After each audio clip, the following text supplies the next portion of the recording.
আসসালামু আলাইকুম ওয়ারাহমাতুল্লাহি ওয়াবারাকাতুহু। প্রিয় ভাইরা, আল্লাহর তালোয়ার বা খালিদ রাদিয়াল্লাহু তাআলা আনহুর জীবনীর নবম পর্বে আপনাদের স্বাগতম। এই পর্বে আপনারা শুনছেন তায়েফ অবরোধ। রাসূলুল্লাহ সাল্লাল্লাহু আলাইহি সাল্লাম শত্রুকে প্রথম হুনায়নে ছত্রভঙ্গ করেন এবং পরে তারা পিছু হটে আওতাসে একত্রিত হলে সেখান থেকেও বিতাড়িত করেন। তিনি মালিক বিন আউফকে পুনরায় সংগঠিত হওয়ার জন্য কোনো সময় দিতে নারাজ। তাই তিনি আওতাসে হস্তগত যুদ্ধবন্দী ও গবাদি পশুগুলোকে প্রহরাধীনে জিনারায় পাঠিয়ে দেন এবং যুদ্ধ শেষ না হওয়া পর্যন্ত তাদেরকে সেখানেই নিরাপদে রাখার নির্দেশ দান করেন। পরদিনই তিনি তায়েফের উদ্দেশ্যে যাত্রা শুরু করেন, কারণ মালিক আওতাস হতে বিতাড়িত হয়ে তায়েফে আশ্রয় নেয়। রাসূলুল্লাহ সাল্লাল্লাহু আলাইহি ওয়াসাল্লামকে তার বাহিনী নিয়ে খুব সাবধানে পথ চলতে হয়, কেননা তিনি আর হুনায়নের ফাঁদে পড়ার অভিজ্ঞতার পুনরাবৃত্তি ঘটাতে চান না। তায়েফের অবস্থান ছিল একটি উঁচু মালভূমিতে এবং আওতাস থেকে এই মালভূমি পর্যন্ত রাস্তাটি ছিল পাহাড়ি এলাকার মধ্য দিয়ে। রাস্তার পাশে অনেক স্থানেই খাড়া পাহাড় দাঁড়িয়েছিল। এই রাস্তার যে কোনো স্থানেই ফাঁদ পাতা মালিকের মতো একজন ধূর্ত কমান্ডারের পক্ষে ছিল খুবই স্বাভাবিক। রাসূলুল্লাহ সাল্লাল্লাহু আলাইহি ওয়াসাল্লাম আওতাস থেকে নাখলা উপত্যকা হয়ে দক্ষিণ দিকে ঘুরে ওয়াদি উল মুলেহর মধ্য দিয়ে সামনে অগ্রসর হন। তিনি ওয়াদি উল করণ অতিক্রম করে তায়েফের 7 মাইল উত্তর পশ্চিমে উপনীত হন। এ যাবৎ মুসলিম বাহিনীকে কোনো বাধার সম্মুখীন হতে হয়নি এবং অগ্রবর্তী দলের নিকট হতেও তায়েফের বাইরে শত্রুর আনাগোনার কোনো খবর পাওয়া যায়নি। মালিককে অতর্কিত হামলা করার মানসে রাসূলুল্লাহ সাল্লাল্লাহু আলাইহি ওয়াসাল্লাম যাত্রাপথ পরিবর্তন করে তায়েফের পূর্ব দিকে নিখব ও সাদিয়ার মধ্যবর্তী অপেক্ষাকৃত পাহাড়ি এলাকা ধরে অগ্রসর হতে থাকেন। এইভাবে তিনি শহরের পেছন দিক দিয়ে তায়েফে উপনীত হন। এই অভিযানে খালিদ রাদিয়াল্লাহু তাআলা আনহু বনি সুলাইম গোত্রকে নিয়ে অগ্রবর্তী দলের নেতৃত্ব দেন। মালিক বিন আউফ স্বল্প অভিজ্ঞতা সম্পন্ন কমান্ডার হলেও আকস্মিকভাবে ধরা পড়ার মতো ব্যক্তিত্ব নয়। হুনায়ন ও আওতাসে মুসলিম বাহিনীর হাতে চরমভাবে মার খাওয়ার পর সে পরবর্তী যুদ্ধটি খোলা মাঠে না লড়ে নিজের পছন্দ মতো জায়গায় লড়ার জন্য সংকল্পবদ্ধ ছিল। শেষ পর্যন্ত সে তার বাহিনীকে দেয়াল ঘেরা তায়েফ শহরের মধ্যে মোতায়েন করে এবং দীর্ঘ অবরোধ মোকাবিলা করার জন্য খুব দ্রুত পর্যাপ্ত মজুদ গড়ে তোলে।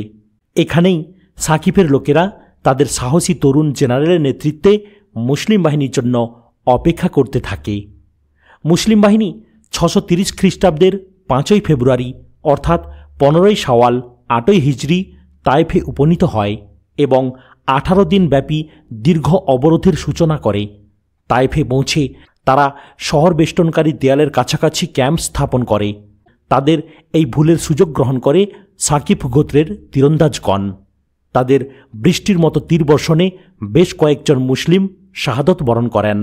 ক্যাম্প স্থানান্তর করে বর্তমানের ইবনে আব্বাস মসজিদের অবস্থানে নেওয়া হয়। দুর্গে সকল প্রকার প্রবেশ ও পলায়ন বন্ধ করার জন্য ক্ষুদ্র ক্ষুদ্র দল মোতায়েন করা হয়। এই অবরোধ অপারেশন পরিচালনার দায়িত্ব দেয়া হয় আবু বকরের উপর। অবরোধ চলাকালীন সময়ে উভয় দলের মধ্যে অধিকাংশ সময় তীরযুদ্ধ চলতে থাকে। এই যুদ্ধে সাকিফের যোদ্ধারা কিছুটা সুবিধা ভোগ করে, কেননা তারা শহর বেষ্টনকারী দেয়ালের আড়ালে থেকে তীর চালাতে থাকে। অপরপক্ষে মুসলিমগণ ছিল খোলা আকাশের নিচে, ফলে প্রতিপক্ষের তীরের আঘাতে তাদের অনেকেই আহত হন। আবু বকরের পুত্র আবদুল্লাহ তীরের আঘাতে আহত হয়ে শেষ পর্যন্ত শাহাদত বরণ করেন। এইভাবে কিছুদিন অতিবাহিত হয়। মক্কা বিজয়ের পর রাসূলুল্লাহ সাল্লাল্লাহু আলাইহি ওয়াসাল্লাম 2 জন মুসলিমকে ইয়েমেনের জুরাসে পাঠিয়েছিলেন অবরোধ যুদ্ধ সম্পর্কে ব্যাপক শিক্ষা লাভের জন্য। এই 2 ব্যক্তির তায়েফ অবরোধ চলাকালে প্রত্যাবর্তন না করায় এই যুদ্ধে কোনো ভূমিকা রাখতে ব্যর্থ হয়। কিন্তু সালমান ফার্সি রাদিয়াল্লাহু তাআলা আনহু খন্দকের যুদ্ধের মতো আবার মুসলিম বাহিনীর উপকারে আসেন। পারস্যের অধিবাসী হিসেবে যুদ্ধবিদ্যা সম্পর্কে তার জ্ঞান ও অভিজ্ঞতা ছিল অপেক্ষাকৃত অধিক। তার পরামর্শ মোতাবিক মুসলমানগণ নিজের অবস্থানে থেকে শহরের মধ্যে পাথর নিক্ষেপের জন্য একটি গুলতি নির্মাণ করে। কিন্তু মুসলমানগণ গুলতির সাহায্যে পাথর নিক্ষেপে পেশাদার না হওয়ায় উল্লেখযোগ্য ফলাফল লাভে ব্যর্থ হয়। হযরত সালমান ফার্সি রাদিয়াল্লাহু তাআলা আনহু পরবর্তীতে বিশেষ ধরনের ও বিশাল আকারের ঢাল, যেটা টেস্টুতু বলা হয়, তা ব্যবহারের সিদ্ধান্ত গ্রহণ করে। সাধারণত কাঠ বা চামড়ার তৈরি এই বিশাল ঢালের আড়ালে একদল যোদ্ধা অবরুদ্ধ দুর্গ বা শহরের ফটক পর্যন্ত অগ্রসর হয়ে সেটাকে ভেঙে ফেলার বা তাতে আগুন ধরিয়ে দেওয়ার চেষ্টা করে। সালমানের নির্দেশ মোতাবেক মুসলিমগণ গরুর চামড়া দিয়ে একটি ঢাল তৈরি করে এবং উক্ত ঢালের আড়ালে একদল যোদ্ধা তাইফ নগরের কাঠের ফটকে আগুন লাগানোর জন্য অগ্রসর হয়। তারা ফটকের নিকট পৌঁছা মাত্র মালিক ও তার যোদ্ধারা গরম লোহার লাল টুকরো চামড়ার ঢালের উপর ফেলতে থাকে। লোহার গরম টুকরোগুলো চামড়া বিদ্ধ করে বহনকারীদের গায়ে পড়তে থাকে। ফলে ঢাল বহনকারী মুসলিম যোদ্ধাগণ দ্রুত তা ফেলে দিয়ে আত্মরক্ষার জন্য পিছু হটতে থাকে। এই সুযোগে সাকিফের লোকেরা তাদের উপর ব্যাপক তীর বর্ষণ করে এবং একজনকে শহীদ করতে সমর্থ হয়। যুদ্ধ পরিস্থিতির অচলাবস্থা আরও 2 সপ্তাহ ধরে চলতে থাকে। এই সময়ে সাকিফের যোদ্ধাগণ শহরের বাইরে এসে মুসলিম বাহিনীকে আক্রমণ করা থেকে বিরত থাকে এবং মুসলিমগণও কোনো অর্থবহ আক্রমণ রচনায় ব্যর্থ হয়। তাদের শহরে প্রবেশের প্রত্যেকটি উদ্যোগই ব্যাপক তীরবর্ষণের মুখে পরিত্যক্ত হয়। অনুরূপ এক উদ্যোগে অংশগ্রহণ করে আবু সুফিয়ানের একটি চোখ তীরবিদ্ধ হয় এবং বাকি জীবন সে একটি চোখ নিয়েই অতিবাহিত করেন। অবরোধ চলাকালে আবহাওয়া ছিল খুবই খারাপ। তদুপরি ফেব্রুয়ারি মাসে তাইফে ঠান্ডার প্রকোপও অত্যন্ত বেড়ে যায়। মুসলিম বাহিনী শহরের নিকটবর্তী আঙ্গুর ক্ষেতের ক্ষতি সাধন করে সাকিফদেরকে দেয়ালের বাইরে আসতে বাধ্য করার চেষ্টা করে, কিন্তু সাকিফগণ দুর্গের নিরাপদ আশ্রয় ত্যাগ করে বাইরে আসা থেকে বিরত থাকে। মালিকের বুদ্ধিমত্তা এত প্রখর ছিল যে সে কোনো অবস্থাতেই প্রতিপক্ষকে সুবিধাজনক অবস্থানে রেখে যুদ্ধে অবতীর্ণ হতে প্রস্তুত নয়। পরিস্থিতির অচলাবস্থা দূর করার জন্য শেষ পর্যন্ত রাসূলুল্লাহ সাল্লাল্লাহু আলাইহি ওয়াসাল্লাম তাঁর অফিসারগণকে নিয়ে পরামর্শে বসেন। তাদের একজন বলেন, শিয়ালকে গর্তে ঢুকতে বাধ্য করে বাইরে দীর্ঘকাল অপেক্ষা করলে তা ধরা সম্ভব, কিন্তু ওই শিয়ালকে গর্তে রেখে চলে গেলে তার পরে ক্ষতি করার চেষ্টা করে না। আবু বকর রাদিয়াল্লাহু তাআলা আনহু মক্কা ফিরে যাবার পরামর্শ দেন এবং ওমর রাদিয়াল্লাহু তাআলা আনহু তা সমর্থন করেন। রাসূলুল্লাহ সাল্লাল্লাহু আলাইহি ওয়াসাল্লামের পক্ষে তাইফের পতনের জন্য অনির্দিষ্টকাল ধরে অপেক্ষা করা সম্ভব ছিল না, কেননা এর চেয়েও অনেক বেশি গুরুত্বপূর্ণ বিষয়ের প্রতি তার মনোযোগ দেওয়ার প্রয়োজন ছিল। তাই তিনি অবরোধ প্রত্যাহার করে মক্কায় ফিরে যাওয়ার প্রস্তাব দেন, কিন্তু কিছু অতি উৎসাহী মুসলিম এই প্রস্তাবের বিরোধিতা করে এবং বিজয় অর্জিত না হওয়া পর্যন্ত যুদ্ধ চালিয়ে যাওয়ার প্ররোচনা দান করতে থাকে। তাদের প্ররোচনার জবাবে রাসূলুল্লাহ সাল্লাল্লাহু আলাইহি সাল্লাম বলেন, তাহলে তোমরা আগামীকালই আক্রমণ রচনা করো। পরদিন কিছু যুদ্ধপাগল মুসলিম যোদ্ধা তাইফ দুর্গ বিজয়ের বাসনা নিয়ে আক্রমণ রচনা করে, কিন্তু সাকিফ গোত্রের তীরন্দাজদের তীরের ব্যাপক আক্রমণে পিছু হটতে বাধ্য হয়। এবারে তারা রাসূলুল্লাহ সাল্লাল্লাহু আলাইহি সাল্লামের সাথে একমত হয় যে শৃগালকে গর্তে রেখে যাওয়াই উত্তম। 630 খ্রিস্টাব্দের 23 ফেব্রুয়ারি অর্থাৎ চতুর্থ জিকাদাহ 8ই হিজরি তাইফ অবরোধ প্রত্যাহার করা হয়। এই অবরোধে 12 জন মুসলিম যোদ্ধা প্রাণদান করেন এবং বহু সংখ্যক আহত হয়। সাকিবগণ প্রতিরোধ অবস্থানেই অটল থাকে।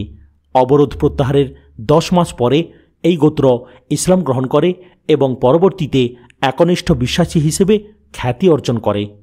26 ফেব্রুয়ারি জিরানায় পৌঁছে রাসূলুল্লাহ সাল্লাল্লাহু আলাইহি ওয়াসাল্লাম আওতাসে অর্জিত গনিমতের মাল সকলের মধ্যে বিতরণ করেন। তিনি মক্কাবাসী ও নও-মুসলিমগণকেও গনিমতের মালের অংশ দান করেন, যদিও তারা অনেক বিলম্বে ইসলাম কবুল করেছিল। মালামাল বন্টন শেষে নারী, শিশু ও পশু বিতরণ শুরু করার কিছুক্ষণের মধ্যে হাওয়াজিন গোত্রের একটি প্রতিনিধি দল রাসূলুল্লাহ সাল্লাল্লাহু আলাইহি সাল্লামের নিকট উপনীত হয়ে তাদের গোত্রের ইসলাম গ্রহণের কথা ঘোষণা করে। এরপর প্রতিনিধি দল তাদের হৃত সম্পদ, নারী, শিশু ও পশুগুলোকে ফিরিয়ে দেওয়ার জন্য অনুরোধ জ্ঞাপন করে।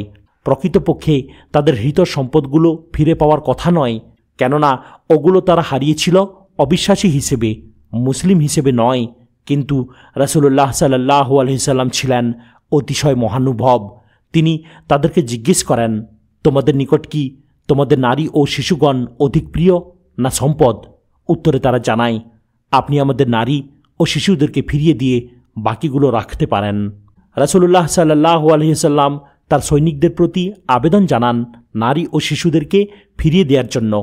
প্রত্যেক সৈনিক রাসূলুল্লাহ সাল্লাল্লাহু আলাইহি সাল্লামের এই আবেদনে সাড়া দিয়ে তাদের হাতে বন্দী হাওয়াজিন নারী ও শিশুদেরকে ফিরিয়ে দেয়। শুধু সাফওয়ান বিন উমাইয়া ছাড়া সে তার অংশ হিসেবে প্রাপ্য একটি বালিকাকে ফিরিয়ে দিতে অস্বীকৃতি জানায়। কয়েকদিন পর মালিক গোপনে তায়েফ দুর্গ ত্যাগ করে মুসলিম ক্যাম্পে উপস্থিত হন এবং ইসলাম গ্রহণ করেন। রাসূলুল্লাহ সাল্লাল্লাহু আলাইহি সাল্লাম তাকে প্রভূতভাবে পুরস্কৃত করেন। এটা অনেকটা দুঃখের বিষয় যে এই চৌকস যোদ্ধা পরবর্তী মুসলিম অভিযানগুলোতে কোনো উল্লেখযোগ্য ভূমিকা পালন করার সুযোগ পাননি, যদিও তার নেতৃত্বের গুণাবলী ছিল আকর্ষণীয়। রাসূল আকরাম সাল্লাল্লাহু আলাইহি সাল্লাম 630 খ্রিস্টাব্দের মার্চ মাসের শেষার্ধে তাঁর বাহিনীসহ মদিনায় প্রত্যাবর্তন করেন।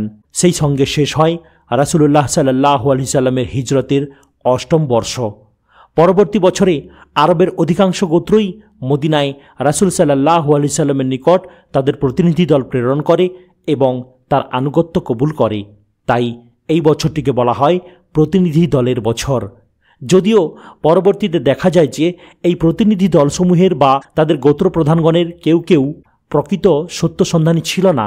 তাদের অনেকেই ইসলামের সৌন্দর্যে মুগ্ধ হয়ে থাকলেও কেউ কেউ এসেছিল রাজনৈতিক কারণে। তাদের কেউ ছিল স্পষ্টতই ভণ্ড, আবার অনেকেই নেহায়েত কৌতূহলের বশেও প্রতিনিধি পাঠিয়ে থাকতে পারে। দুমাত উল জান্দাল অভিযান।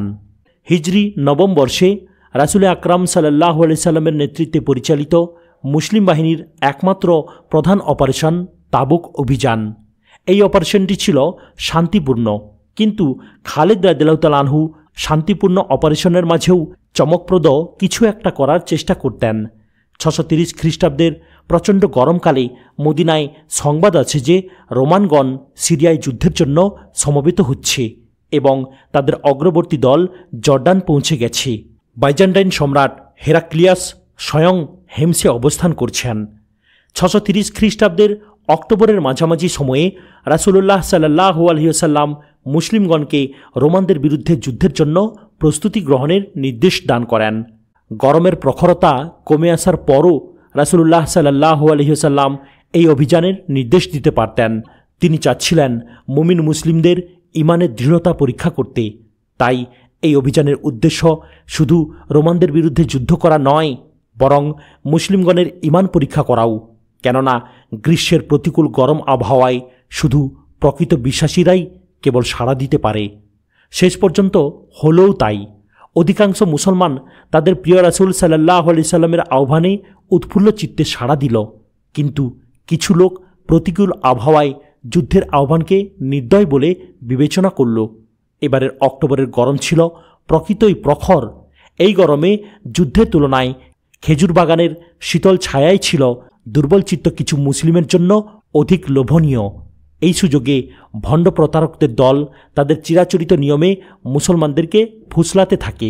তারা অনেকটা সফলকাম হয় এবং কিছু পরীক্ষিত মুসলমানও তাদের প্ররোচনায় দ্বিধান্বিত হয়ে পড়ে। অক্টোবরের শেষের দিকে অর্থাৎ 9ম হিজরির রজব মাসের মাঝামাঝি সময়ে মুসলিম বাহিনী তাবুকের উদ্দেশ্যে যাত্রা শুরু করে। রাসূলুল্লাহ সাল্লাল্লাহু আলাইহি সাল্লামের নেতৃত্বে সমবেত এটাই ছিল সর্ববৃহৎ বাহিনী।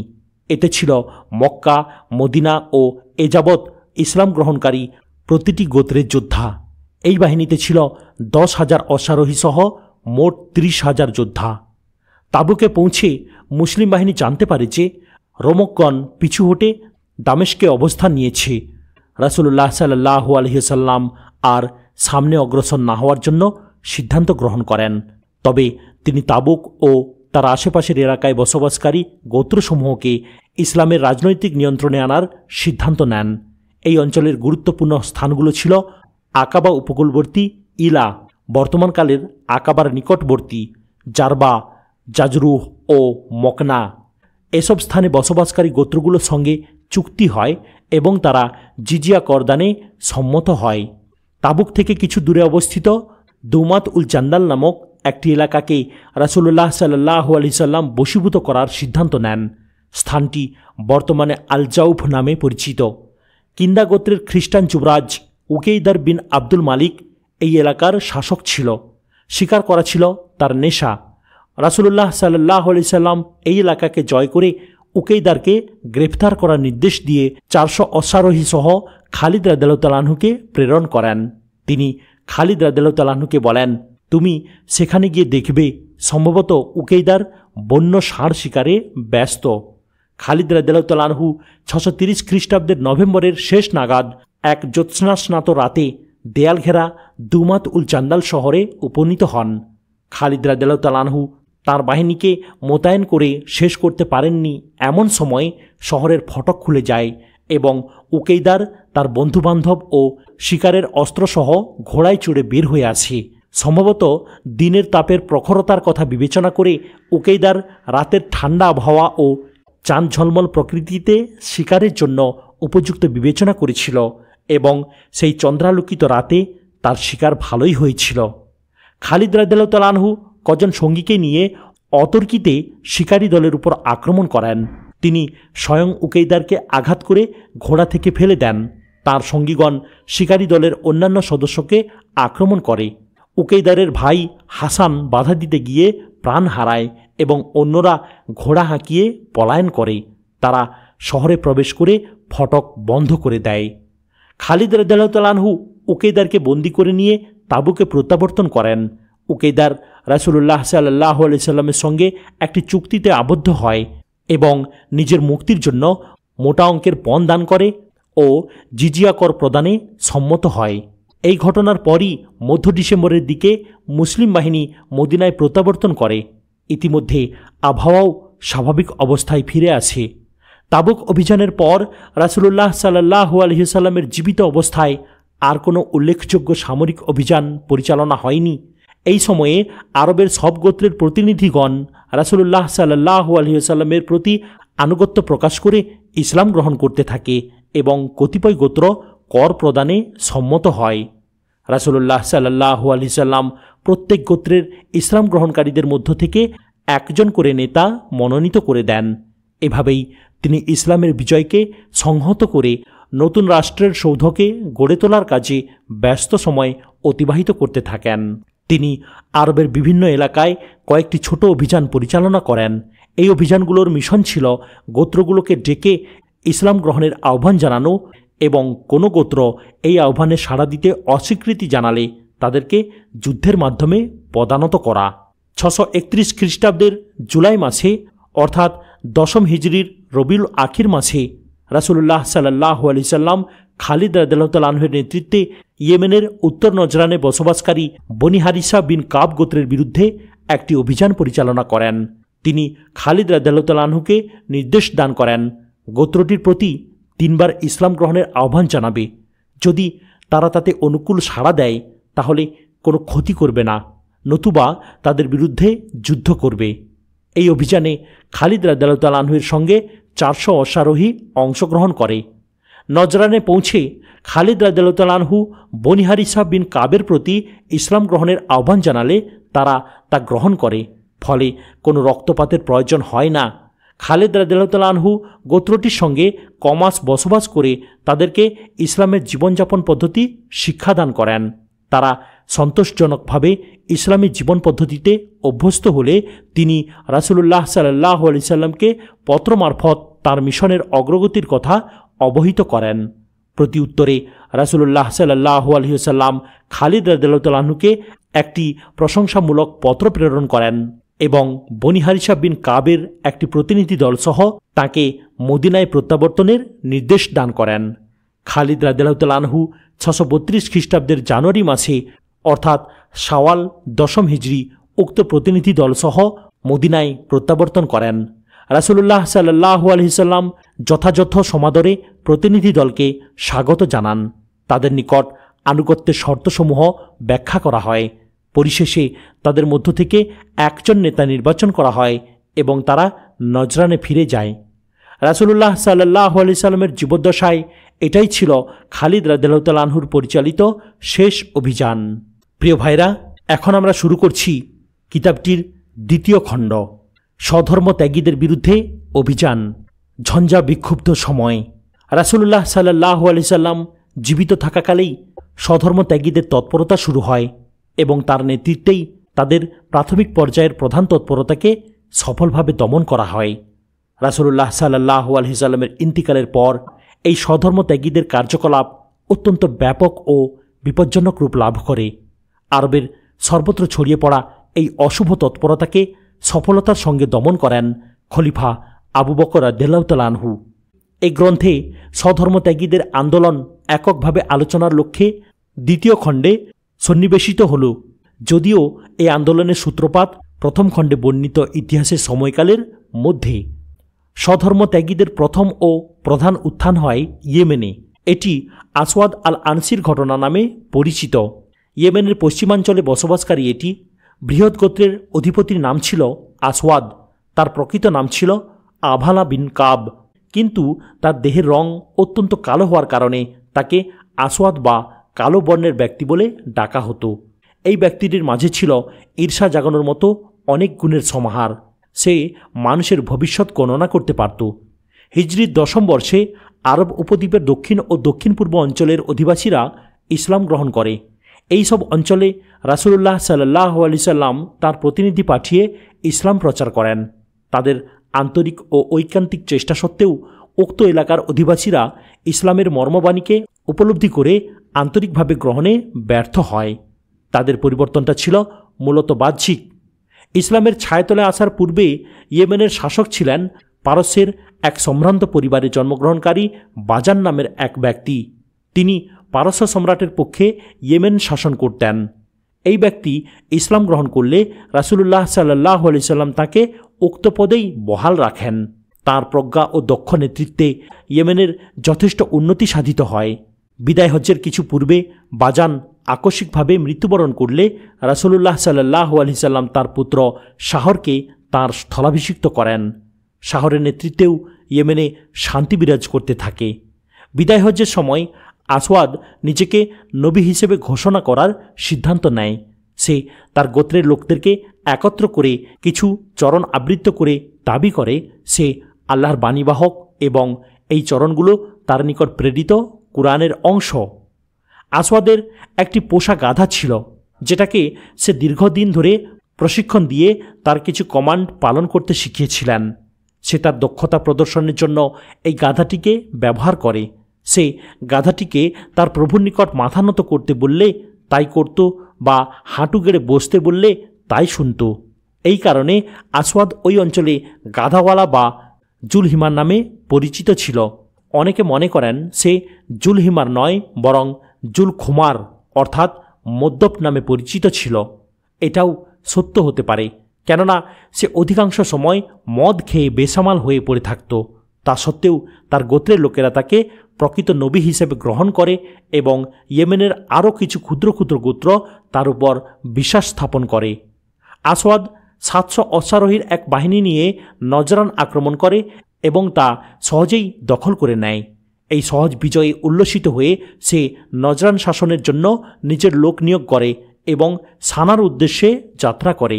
ইয়েমেনের নতুন শাসক শাহর নাজরানের পতনের কথা জানতে পারেন। আসওয়াদ সানার দিকে অগ্রসর হচ্ছে জেনে তিনি একটি ক্ষুদ্র বাহিনী নিয়ে তাকে বাধা দিতে অগ্রসর হন। সানার কিছু উত্তরে উভয় বাহিনীর মধ্যে সংঘর্ষ হয়। এই সংক্ষিপ্ত যুদ্ধে আসওয়াদ জয়ী হয় এবং শাহর মৃত্যুবরণ করেন। তিনি রেখে যান তার সুন্দরী যুবতী স্ত্রী আজাদকে। 5 দিন ধরে আসওয়াদ সানায় প্রবেশ করে। নিজেকে নবী ঘোষণার মাত্র 25 দিনের মধ্যেই আসওয়াদ দ্রুত এই সাফল্য অর্জন করে। প্রায় সমস্ত ইয়েমেন এখন আসওয়াদের দখলে। বিজয়কে উপভোগ করার জন্য সে জোরপূর্বক বিধবা আজাদকে বিয়ে করে। এই ঘৃণ্য মদ্যপ গাধাওয়ালার নিকট নতি স্বীকার করা ছাড়া বেচারি বিধবার আর কোনো উপায় ছিল না। নজরান ও সানা দখল করার পর আসওয়াদ তার বিজয়কে সংহত করে এবং গোটা ইয়েমেনের উপর প্রভাব বিস্তার করে। ইয়েমেনের অনেক গোত্র তাকে শাসক ও নবী হিসেবে স্বীকার করে নেয়। ক্ষমতা বৃদ্ধির সঙ্গে সঙ্গে তার পক্ষে শুধু নবিত্বকে নিয়ে সন্তুষ্ট থাকা অসম্ভব হয়ে পড়ে। তাই সে নিজেকে ইয়েমেনের রহমান অর্থাৎ খোদা বলে দাবি করে। রহমান শব্দের অর্থ হচ্ছে দয়াময়। এইভাবেই আসওয়াদ নিজেকে মহান আল্লাহ তাআলার ঐশী ক্ষমতার শরিক করতে চায়, যার পরিণতি কোনো মানুষের জন্যই কখনো ভালো হয়নি। যা হোক, সে তার অনুসারীদের নিকট ইয়েমেনের রহমান নামে পরিগণিত হয়। পাশাপাশি চলতে থাকে তার মদ্যপান ও বেচারি আজাদকে নিয়ে সীমাহীন আনন্দ উল্লাসের বাড়াবাড়ি। তার প্রতি আমাদের ঘৃণা এত তীব্রতর হয়ে ওঠে যে সে এক বন্ধুকে বলেছিল, আমার নিকট আর কোনো ব্যক্তি এত ঘৃণ্য নয়। আসওয়াদ তার জঘন্য মনোবৃত্তির কালধাবা বাজানের পরিবারের জীবিত সদস্যদের প্রতি বিস্তার করে এবং তাদের প্রতি বিভিন্ন প্রকার দুর্ব্যবহার করতে থাকে। তার এই আচরণে ক্ষুব্ধ হয়ে ফিরোজ আল দাইলামি নামের একজন বিশ্বস্ত ও বলিষ্ঠ দেহের অধিকারী প্রকৃত মুসলিম প্রতিশোধপ্রবণ হয়ে ওঠে। ফিরোজ ছিল আজাদের চাচাতো ভাই এবং একই পার্সিক পরিবারভুক্ত। এদিকে মদিনা থেকে রাসূল আকরাম সাল্লাল্লাহু আলাইহি সাল্লাম আসওয়াদের সমস্ত অপকর্মের খবর সংগ্রহ করে তাকে শায়েস্তা করার ব্যবস্থা গ্রহণ করেন। তিনি কায়েস বিন জুবাইরাকে এই দায়িত্ব দিয়ে প্রেরণ করেন। কায়েস সকলের অজ্ঞাতে সানায় প্রবেশ করে পার্সিক ফিরোজের সহায়তায় প্রতারক আসওয়াদের বিরুদ্ধে একটি গোপন আন্দোলন সৃষ্টি করে। তারা তাদের পরিকল্পনা মোতাবিক অত্যন্ত সন্তর্পণে কাজ চালাতে থাকে। আসওয়াদকে হত্যা করা খুব একটা সহজ ব্যাপার ছিল না। কৃষ্ণকায় আসওয়াদ তার বিশাল বপু, অসীম শক্তি ও দুর্ধর্ষতার জন্য বিখ্যাত ছিল। সে ইতিমধ্যেই ফিরোজকে সন্দেহের দৃষ্টিতে দেখতে থাকে। তদুপরি সে বাস করত একটি উঁচু দেয়াল ঘেরা প্রাসাদে। বহুসংখ্যক প্রহরী এই প্রাসাদের চারদিকে ও করিডোরে পায়চারি করত। আসওয়াদের প্রতি অনুগত ও বিশ্বস্ত লোকদের মধ্য থেকে এই প্রহরী নিয়োগ করা হতো। এই প্রাসাদে প্রবেশের একমাত্র সম্ভাব্য উপায় হল আজাদের কক্ষের পাশ দিয়ে দেয়াল টপকানো। ফিরোজ আজাদের সঙ্গে যোগাযোগ করে তার উদ্দেশ্য ব্যাখ্যা করলে সে এটাকে মুক্তির একমাত্র উপায় ভেবে সঙ্গে সঙ্গেই রাজি হয়ে যায়। 30শে মে 632 খ্রিস্টাব্দে অর্থাৎ 6ই রবিউল আউয়াল 11 হিজরিতে মধ্যরাতের পর চাঁদ ডুবে গেলে ফিরোজ প্রহরীদের চোখ ফাঁকি দিয়ে একটি রশির সাহায্যে প্রাচীর টপকিয়ে আজাদের কক্ষে প্রবেশ করে। আজাদ তাকে নিজের কক্ষের মধ্যে লুকিয়ে রাখে এবং দুই ভাই বোনে মিলে সুযোগের অপেক্ষা করতে থাকে। প্রভাতের কিছু পূর্বে আজাদ অতি সন্তর্পণে আসওয়াদের কক্ষে প্রবেশ করে।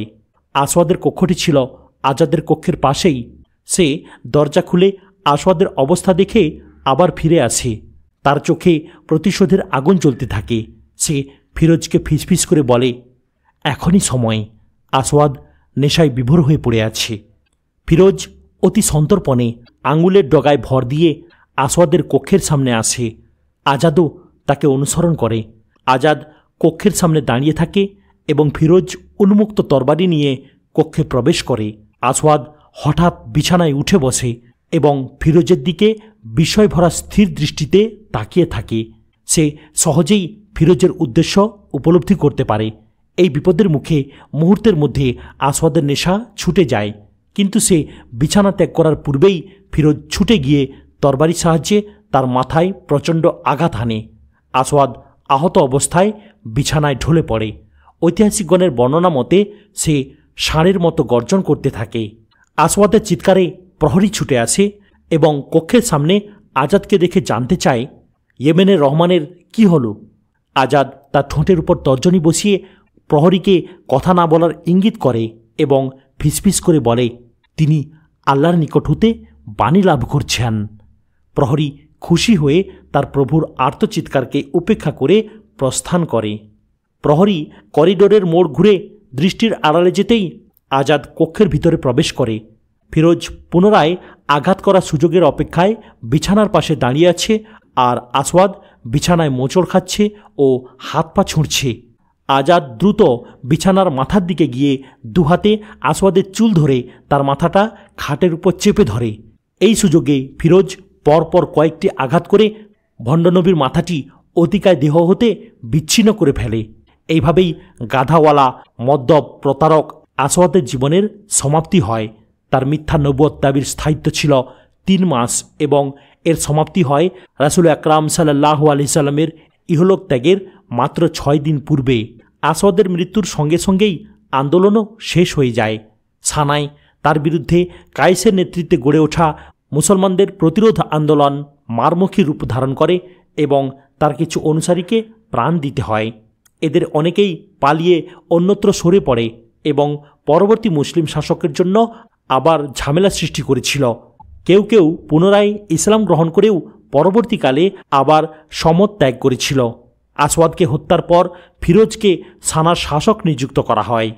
রাসূল আকরাম সাল্লাল্লাহু আলাইহি সাল্লামের ইন্তিকালের এই সুখবর বাহক মারফত মদিনায় পৌঁছে। আসওয়াদের পতনের খবর ভগ্ন হৃদয় মুসলিমদের অন্তরে কিছুটা সান্ত্বনার বাতাস বয়ে আনে। রাসূলুল্লাহ সাল্লাল্লাহু আলাইহি সাল্লামের ইন্তিকালের ফলে মুসলিমগণ বিভিন্ন সংকটের মধ্য দিয়ে সময় অতিবাহিত করতে থাকে। এই সংকট যেমন আবেগজনিত, তদ্রূপ আধ্যাত্মিক ও রাজনৈতিকও বটে।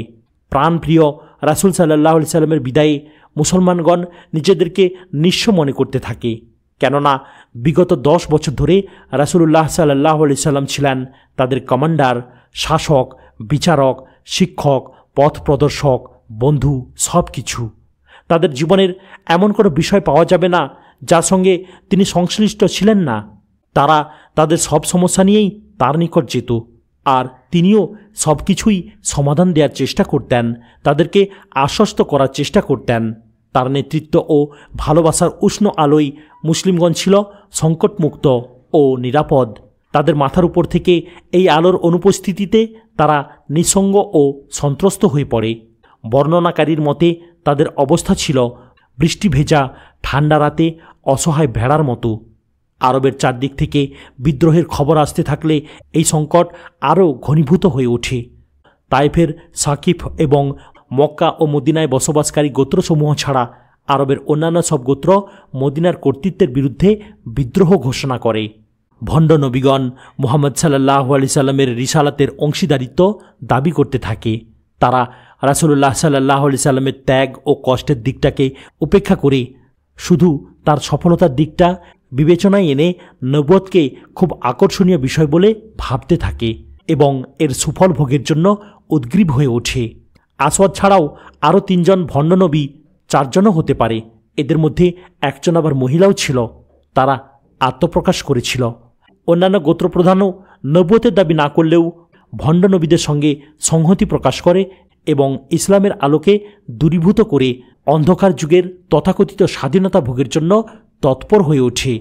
স্বধর্মত্যাগের অগ্নিশিখা দাবানলের মতো সর্বত্র এত দ্রুত বিস্তার লাভ করে যে তা নবগঠিত ইসলামী রাষ্ট্রের আধ্যাত্মিক, রাজনৈতিক ও কেন্দ্রভূমি মক্কা মদিনাকেও হুমকির সম্মুখীন করে।